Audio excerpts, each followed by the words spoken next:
Good morning to everybody watching this. This is the first episode of iGaming history with a very, very, very special guest, Justin Anastasi, the CEO of VentureMax Group, without whom this would have never existed in the first place. Justin, thank you, because you found me almost 10 years ago. We had the first fateful interview in October 2016.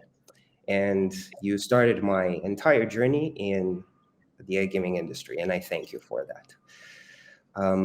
For anybody who doesn't know who you are, which would be quite surprising, to be honest, can you tell us a bit about you? Well, fair enough.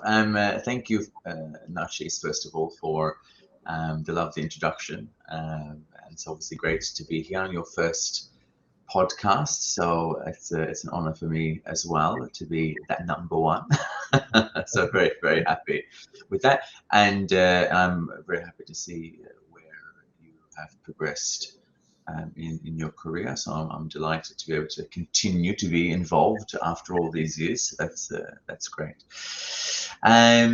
So a little bit about me. I would say, in summary, I have been now in the gaming industry, I believe, over a decade. So, as you rightly pointed out, so it's been quite a while, and the journey, I would say.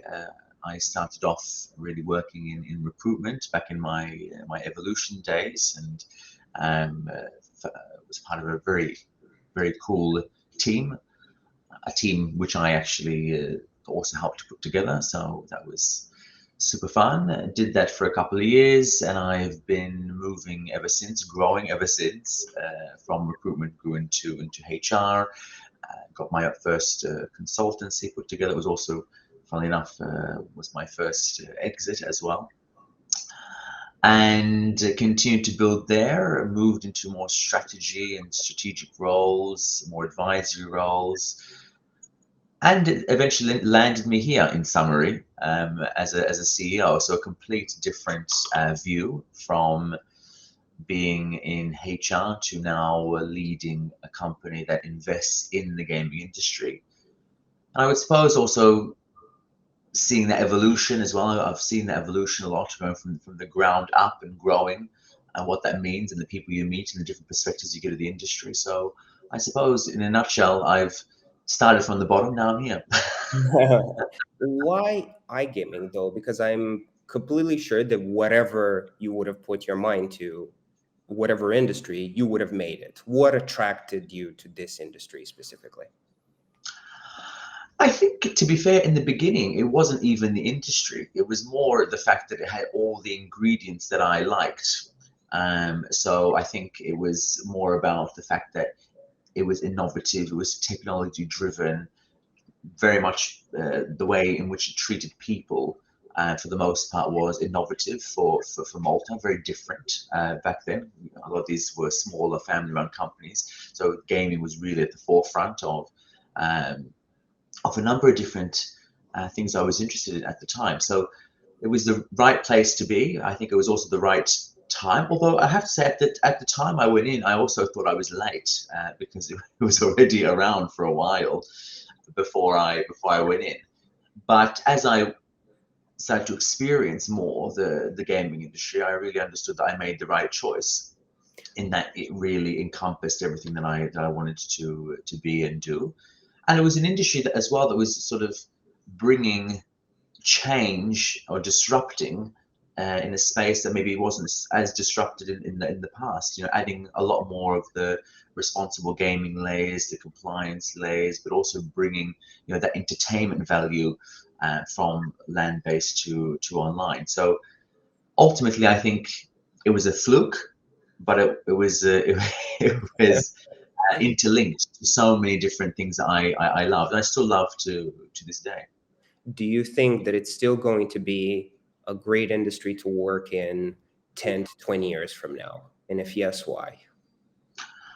I think so. I think so. I mean, obviously, it depends on what angle you're looking at it from. I think with gaming, you're always you're always going to be challenged, because things are changing all the time. And as obviously technology evolves globally, as does even local politics and policy, things change all the time. So there's a need to adapt and a need to build and sort of, in order to thrive. So I think, yes, that will continue to change. I'm curious, I'm very curious about how that point I was mentioning earlier about the people aspect will evolve over time, given what we're seeing in technology today. So I'm very interested to see how the industry adjusts itself and adapts itself to that growing dynamic. But yeah, I think it's 100% going to be. I mean, and it has been, right? In fact, if you look at the history Correct. of gaming, Yes. you'll probably find it's been around. I mean, how long has it been around? Nash, Since I'm 90 assuming.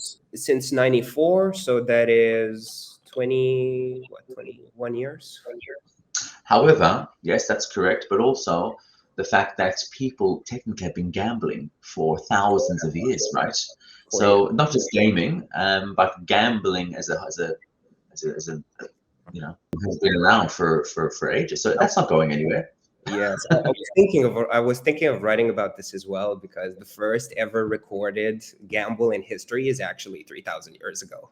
They made the dice out of some bones, and Oh wow! that was the first gamble. Yes.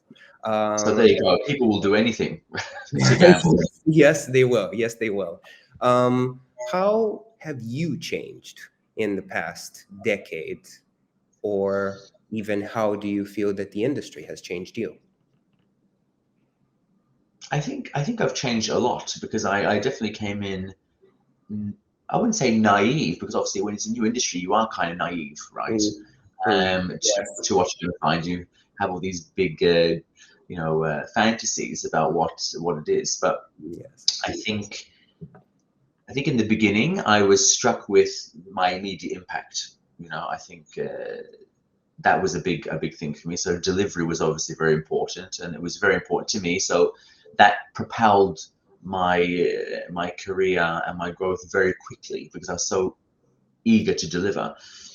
But then that same delivery, I think, to be fair, there was a time maybe when it got a little bit to my head, that I could do absolutely everything. I still believe I can do anything, but I think the delivery aspect almost made things that sometimes were completely impossible Mm, seem possible at the time. So I think I learned over time that it was to become to be a little bit more humble, a little bit more realistic with certain things. So I think overall, the gaming industry taught me to be very disciplined. I'd say contrary to my natural um, uh, energy, in the sense that I like to do a lot and I spread myself very, very, very thin sometimes. But I think I've learned to be very disciplined, a lot more structured. I mean, I was never someone who would use um, my Gmail and all that sort of stuff. So for me, being very structured in my calendar, my time, my days, and maximizing what I can do, I think I've learned primarily through gaming. But just to add, because I've also seen the evolution, the structured evolution, but to add to what you said, that you feel that you could do everything. This is one of the things that I actually found very inspiring from you at the time, because there is a famous quote: act as if you have no limits to your abilities. And I think you've been, at least in my culture and where I used to come from, you were the first person that I've seen, oh, wow, this is somebody who actually lives up to this. So I found it quite inspiring. You still have it, and I'm very happy you have it because you continue to inspire through this. Had you ever not joined iGaming, have you ever played out in your mind how things would have worked out? It's an interesting question, actually, because I have thought of like alternative realities in the sense of what else could I have done in the sense of where could I be, but I've never really given it too much thought. But I think if I wasn't in gaming, I would probably be I'd still be in on a business, or I'd be an entrepreneur for sure, because I think that was always something I I was destined to do. If that was going to be in gaming, if I was in gaming, probably not, but it would have definitely been in the digital space. Hmm. Because as a young man, I was always thinking about different things, online that I could do, that was interested in. I mean, prior to gaming, I had worked for Property Finder, which is now Zoopla, which is like I think the second, still the second most popular property portal in the UK, and I love that. I still love property, so I probably would have ended up being probably someone which I'm doing today as well, by the way, which is someone who is primarily buying old properties and restoring them and renting them out. Hmm. Although I am diversifying my portfolio a bit more. Or I would have been in politics, but who knows what's going to happen with that. And also I probably would have done something online, like some sort of online site or entrepreneur sort of concept. But I would have 100% done something in business for sure.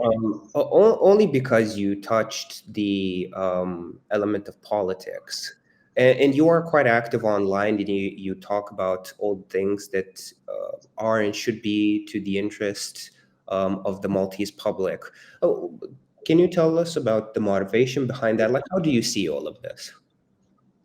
I think everything is very interconnected. I talk a lot about CSR as well. And we also do that in all of my companies or anything I'm involved with, and that's primarily driven by my belief that as an entrepreneur, as someone who has succeeded or is succeeding, I think your environment or your the country or wherever you're based or whatever has contributed in some way, shape, or form to enabling that success. So I think to a certain degree, you do need to give back. So I think really, I would say for me that's what's important to me. It's the fact that you're contributing to society. So even when it comes to opinions or things that are going on politically or locally, or even within Europe, anything that really affects potentially how business is conducted, how it could be conducted, what could be better. I Mhm. think a lot of people tend to avoid discussing, an issue or complaining or coming up with a solution or expressing an opinion. But in reality, we need to have discussions. We do this in business, in companies. I tell my teams, it's very important that you have an honest and open dialogue. Now, that doesn't mean that you're not going to get challenged, because you will get challenged on it. I challenge a lot of people on their opinions, and if they can win that argument over with fact or something I didn't know or something like that, then I will say, what, actually this makes perfect sense. So I think that's where I'm coming from. It's important to contribute. All right. Coming back to how businesses are run and how things are happening over the last decade in which you've been in iGaming, what do you think have been the most impactful regulations, technology changes? What has changed the trajectory of the industry, or what has it given it a different direction? Interesting. I mean, there's of course the obvious and most recently, I would say, but I'll try and go back maybe to reflect a little bit the history of things.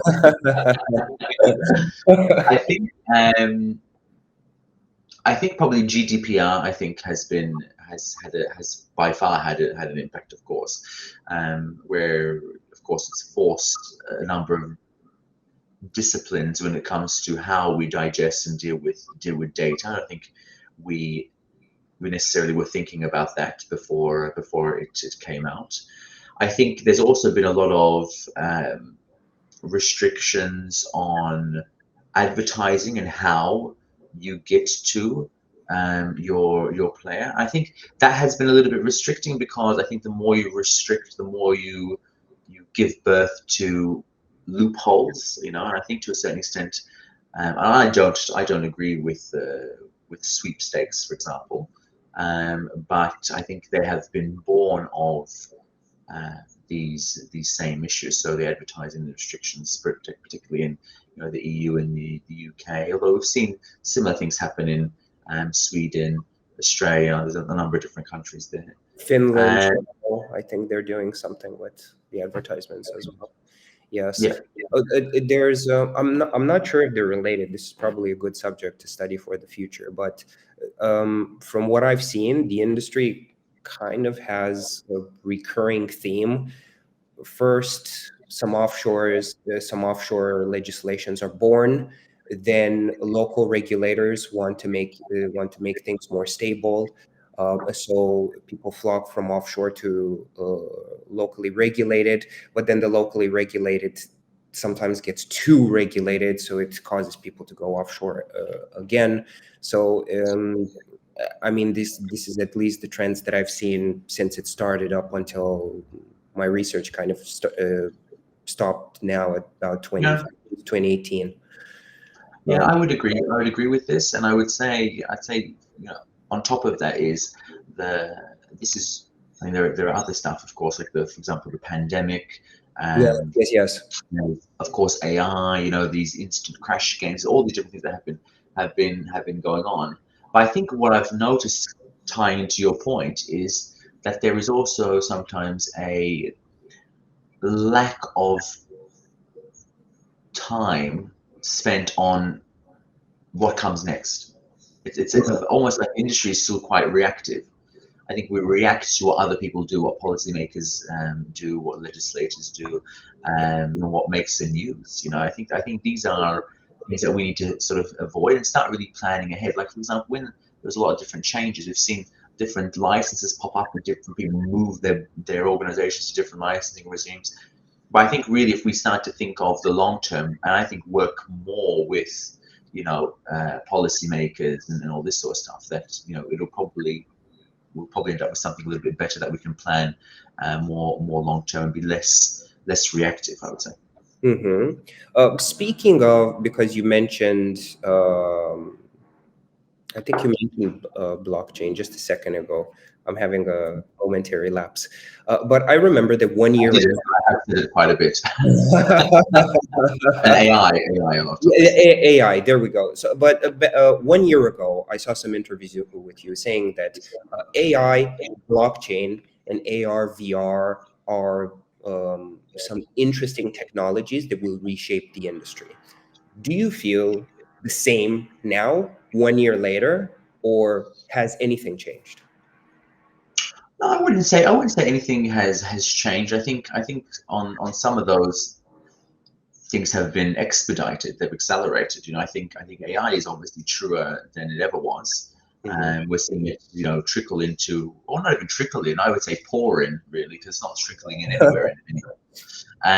Which is why I kind of try and avoid mentioning it to a certain degree today, because I think before you kind of had to talk about it because it wasn't really so well known. But today I think it's part and parcel with what we do. So AI, I think today is in the fraud detection, it's in RG, it's in the monitoring, it's in it's helping to create content, it's helping to create games, it's helping to define odds, it's helping to do everything. So, and as a result, that will have knock-on effects, of course. And that's what I was saying earlier on about I'm curious to see how these innovations interact with the people side of the business.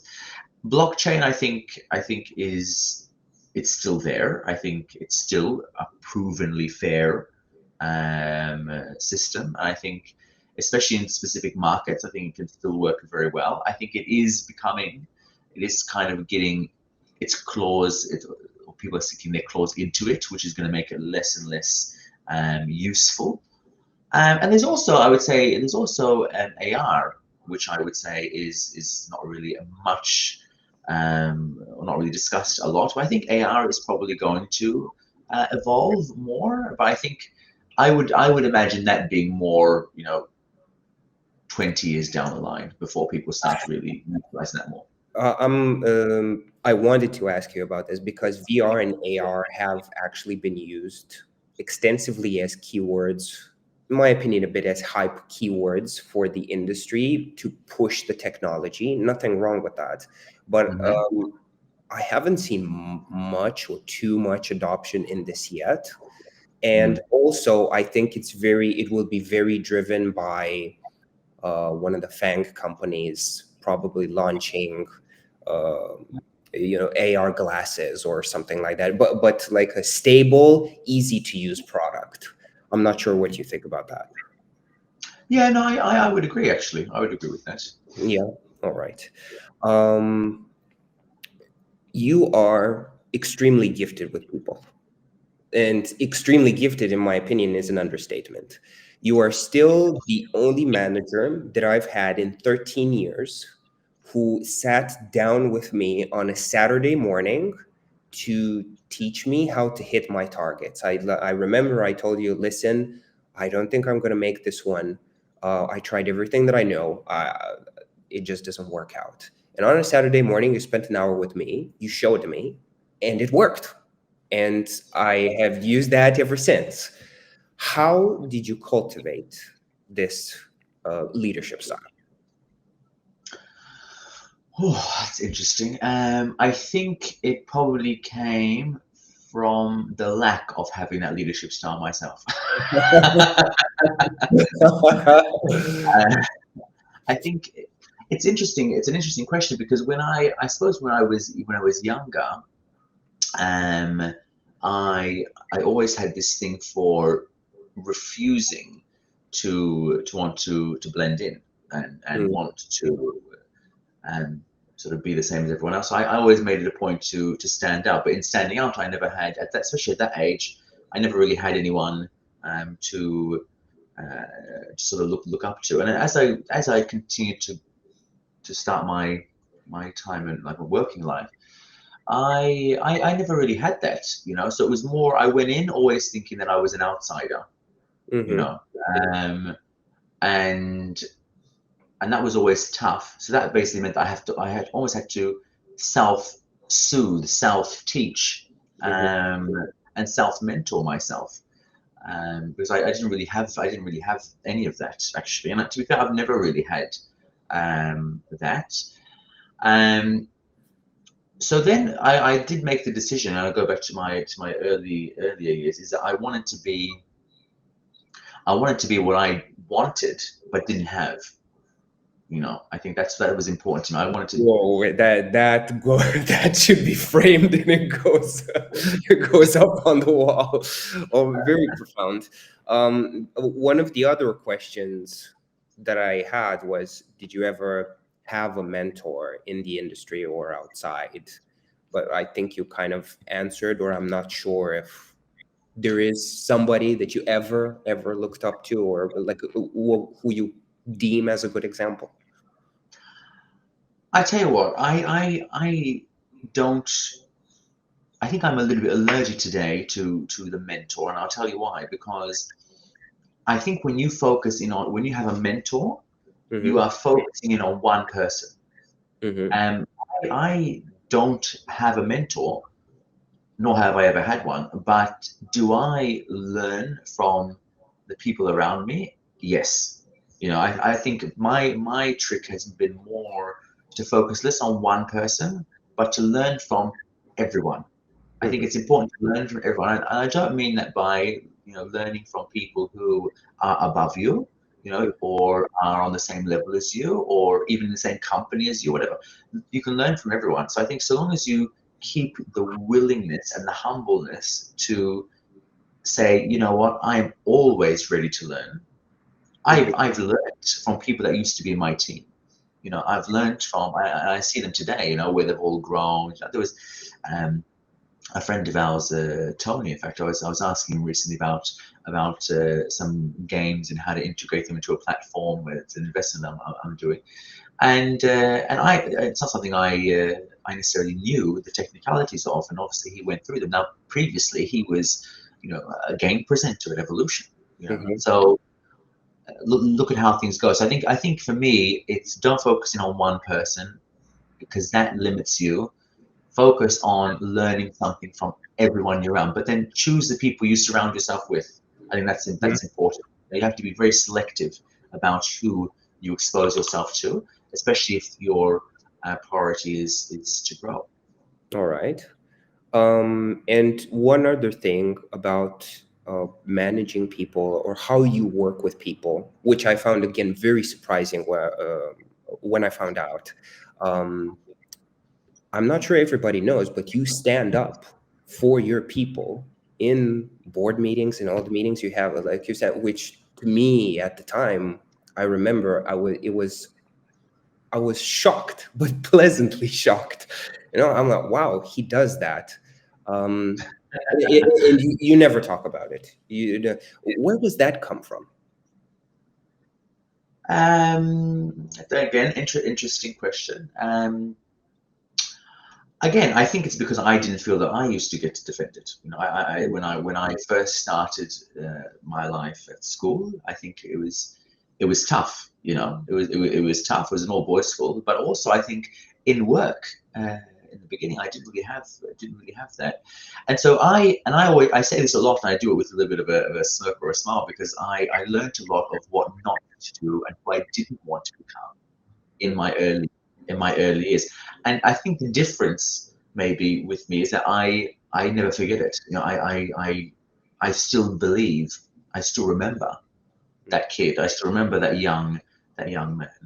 And I know that everyone else goes through the same thing. So for me, having especially younger people around me, or even especially when they're younger. But today I surround myself with the opposite. I'm surrounded with a lot of older, more experienced people. But for me, and today, even to this day, I still do it. I still defend them. I defend them when I believe they're right. Obviously, if they're incorrect, I will have a different conversation with them. I do that separately. But for me, it's important for them to know that as a leader, there is a cost, there is a price that you pay for leadership, and that's not to throw something negative onto your team when something goes wrong. It is to bite the bullet. They are your responsibility, and I do firmly believe that if something goes wrong, even if you think it's wrong, it's your responsibility. So your job is to take that as a learning experience. Then once you've gotten through the immediate battle, if you will, and then teach them how and help them to get beyond that. So I would say that would be my motivation. If you're leading and you take a leadership role, it is your job to be responsible for your team, and that does mean you have to take the bullets, the punches for them. This actually ties in very well to the next question, which would have been, I mean, giving it a bit of context. The Mhm. industry, there's a large part of the industry that is young. There are young people who come in and they find success almost immediately. What would you recommend to entrepreneurs coming into the industry? Like how should they look at it apart from the leadership side?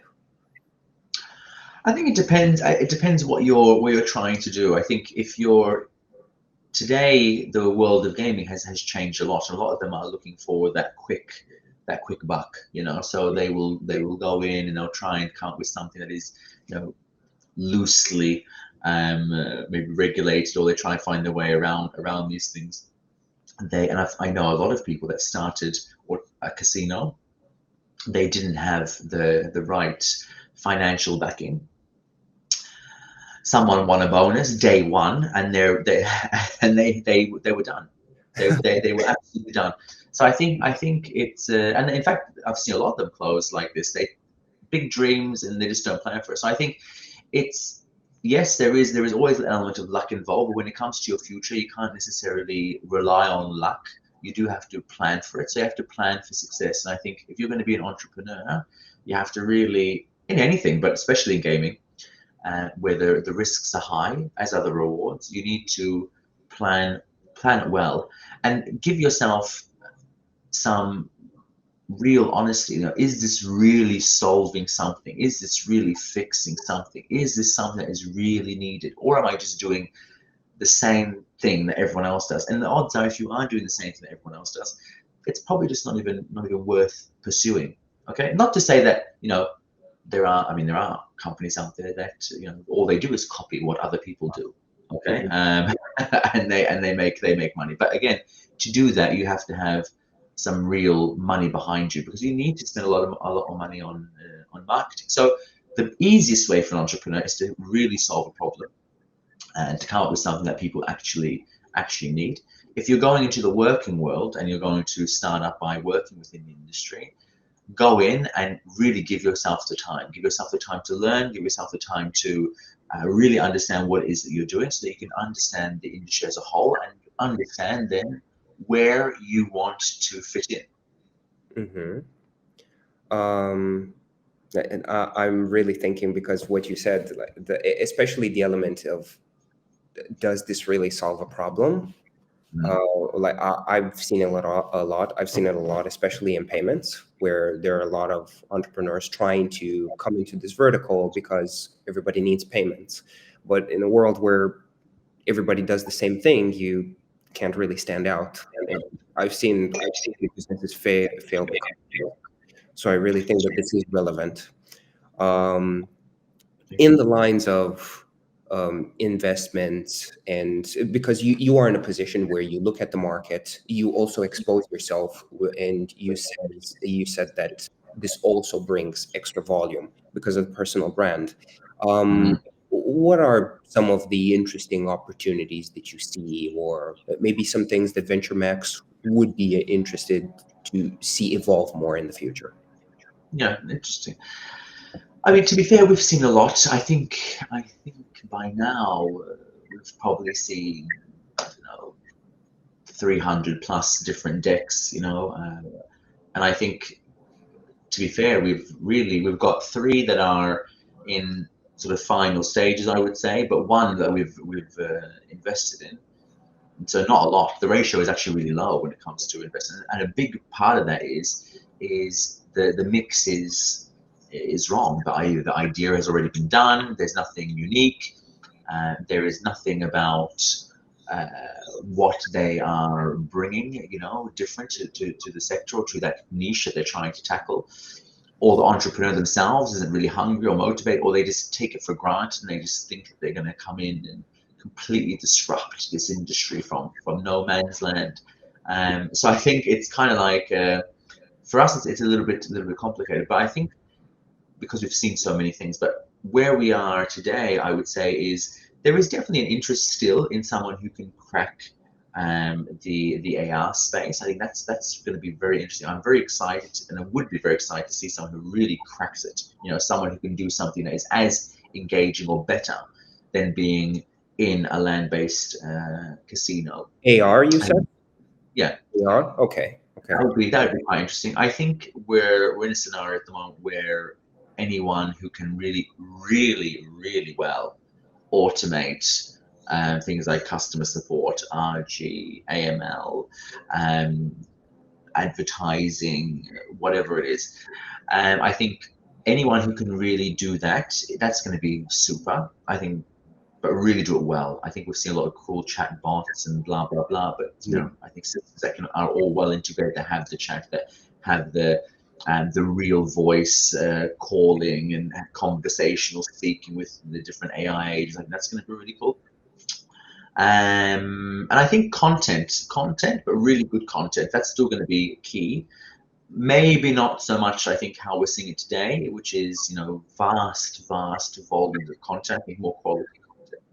And I think anything to do with the data space is very important. I think data is king, and it's really undervalued. It's a bit like when the raw material for gaming is data. It's not money, and it's data.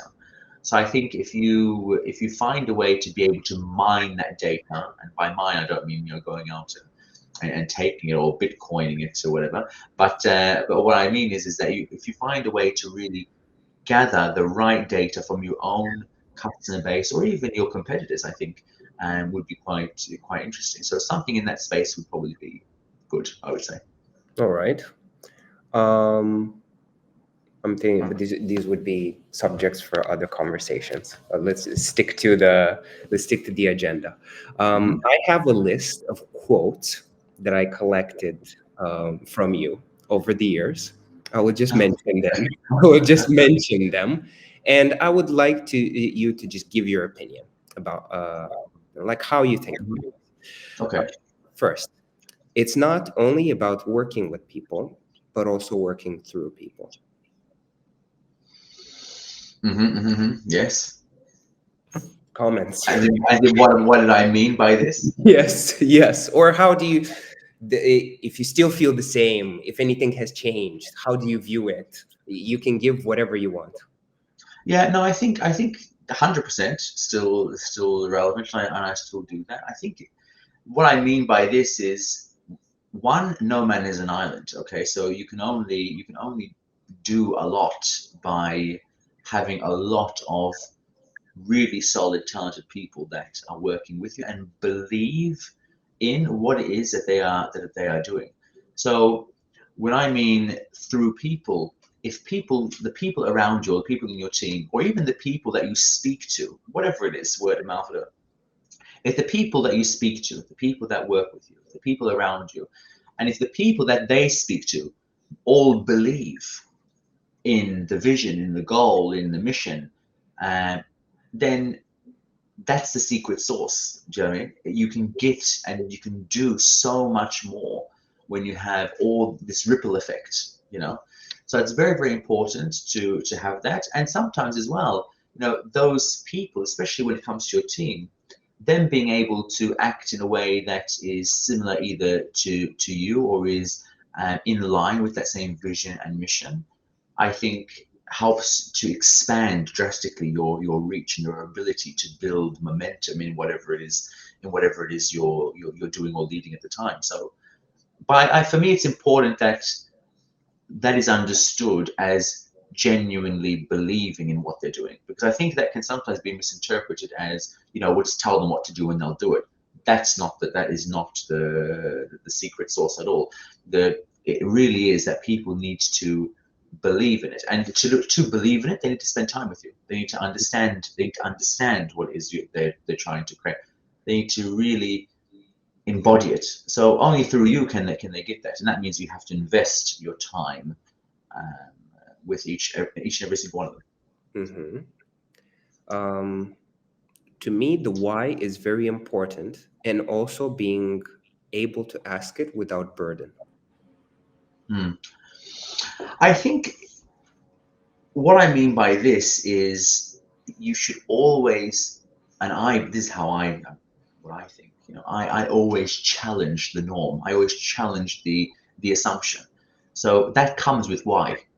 So if you don't ask why, then you're not doing that. So through the challenging, you can understand, hopefully, how something has gotten to where it is. So I think it's so important to do that, and that has been something I've done for a very, very long time. I continue to do it to this day, because that, I think, helps or interlinks to something else that I quite like about myself, which is which is from the why and understanding all those items, I can also then use that to understand problems and how to solve problems. Do you know what I mean? But I would never have been able to solve problems in the way that I can solve them without having understood The why. how it got there in the first place. Yeah. So why comes to solving issues. So that's why is very important. But it also is very important to learning as well, because when I was saying I learned a lot in the beginning about who I did not want to become. I did that by asking myself, why? Why is someone like that? Why are they thinking like that? Why did they say that? Why did they do that? Why didn't they do that? Why didn't they say that? These are all things I would sometimes go on in my own mind, and that for me is still very important to this day. Reflection. Hmm. Reflection is key. Hmm. Um, I believe we have a limited amount of time here, and we have to do the most we can with this time. I'd like you to tell us how you came like to this grand conclusion.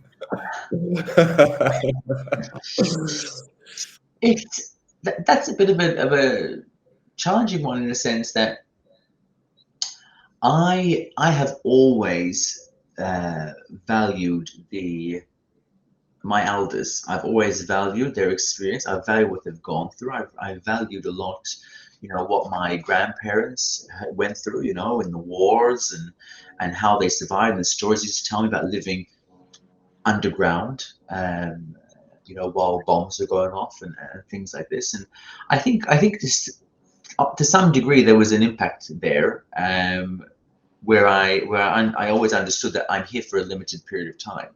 And so when you know that you're here for a limited period of time, you obviously want to maximize that time as much as possible. So for me, it became almost, and I think I said this in another podcast as well, which is, for me, it's become a currency. I haven't got the time, aka the money, to invest that time in something I don't want to do, because I'm going to lose it. I'm not going to get it back. You know what I mean? It's not like I drop 10 euros and I'll make another 10 tomorrow. This is, I'm not going to get it back, literally. So that has now dictated what I choose to spend my time on in a very, very big way. Do I want to go out to Parcherville and get completely rat-ass? Do I want to go and have a very boring conversation with someone who has absolutely nothing to teach me, or for me to learn, or vice versa, or who's not receptive to anything that I say? Do I want to spend time doing things with people I don't necessarily enjoy? Do I want to spend time pretending to like someone, or being liked by someone, or whatever? There's all these different things. So today, the answer to that is no. And so I really want to and do the most of the time that I have, because it's limited, and I want to impact the most I possibly can, both on the planet and also on the people around me. Very good. And the final question, how would you like to be remembered in iGaming history? I think very interesting. I think I would probably want to be remembered as someone who challenged the norm, who challenged the status quo, but also who raised the bar, and also who nurtured the next generation. People who spent time with me, who were in my teams, like yourself, who each have given their own valuable contribution to the industry, but also their community. I think that's something that I would like to be remembered for, and also that they added or helped build that next generation of this industry in Malta. So I think, for me, that's very important. I mean, you've gotten married, you're having a child. This is all happening in Malta. So this is just one of those things. So I think it's nice to be remembered for those things, I would say. From my perspective, at least, this legacy will always exist. Your legacy will always exist. And I'm sure there are hundreds, probably thousands of people out there who feel the same. Very sweet. Very sweet of you. Thank I am convinced that this legacy will endure. Thank you very much, Justin, Pleasure. for joining us and for this insightful conversation. Thank you to everybody who is watching this, and you will hear from us very soon. Fantastic. Thank you very much for having me, and good luck on the podcast and iGaming history. Thank you. Thank you very much, Justin.